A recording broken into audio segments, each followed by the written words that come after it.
Welcome to Checks and Balances TV, America's #1 choice for balanced financial advice. I'm Mickey O'Neill, sitting in for Matt Reddick, who will be back next week.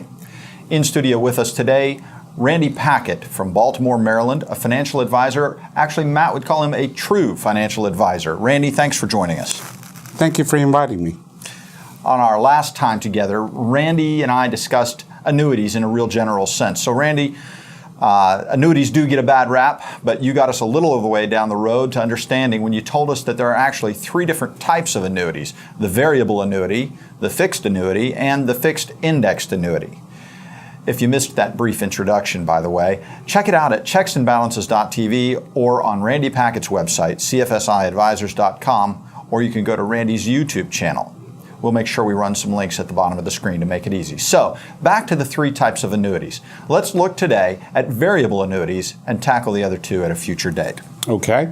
Okay. So what are the main characteristics of the variable annuity? Basically just the high points. Well, variable annuities is very much like buying a mutual fund inside of an insurance product. Why would you do that? Well, the main reason people would buy that is going in, they may purchase the variable annuity with an idea that they would like to earn a better than the lower interest rate, that may be in the low interest environment, but at the same time wanting to have some type of guaranteed income for the future. So because of the mutual fund component, they feel that they can access the ascending market in a high inflation time, but because it's wrapped inside of an insurance product, that gives them the possibility for lifelong or at least long-term income. Absolutely, but to keep in mind, you started to say that there's the potential gain. Anytime any investment products that has a potential for a higher gain means also you could lose money as well. Exactly. In our pre-show prep time, you referred to the variable annuity as being like something that a lot of people may be familiar from their workplace. Absolutely. If you're familiar with either having a defined contribution plan, such as 401ks, 403bs, tax shelter plans or TSAs, or even a deferred comp plans, those are the products that are very much like a variable annuities in the individual side of it. Obviously, when you work for someone, they offer you a product that you could put money away in a deferred basis typically, so that you could put money away for your future. Variable annuity as an individual side of it works very much like that. However, you got to ask yourself, why do I need an annuity that has a mutual fund component inside of its own product? Right, and you've also got to bear in mind that this really is not a 401k. There is no employer matching with a variable annuity. Not only that, the typical 401k, especially if you're working with the larger companies, will allow you to borrow against your 401k using that as a collateral, so that in the event that you have some need for cash, you're able to do that in a 401k market. Whereas individual IRAs in a variable annuities, you cannot do that. Okay, so who would be a good candidate for a variable annuity?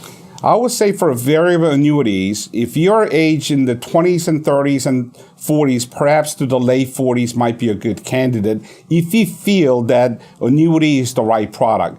First of all, you need to determine what type of investment vehicles that you should have as you're deferring your money for the future. And variable annuity may be okay. Just because I said it's good for 20, 30, and 40-year-olds doesn't mean everyone should have one. Right. That's one of the things we talk about here on Checks and Balances TV, is that there is no product that's always good for everyone, and there's no product that's never good for anyone. So at this point, though, since we're talking largely about retirement planning, the variable annuity is not very high on your list of options for retirees or soon-to-be retirees.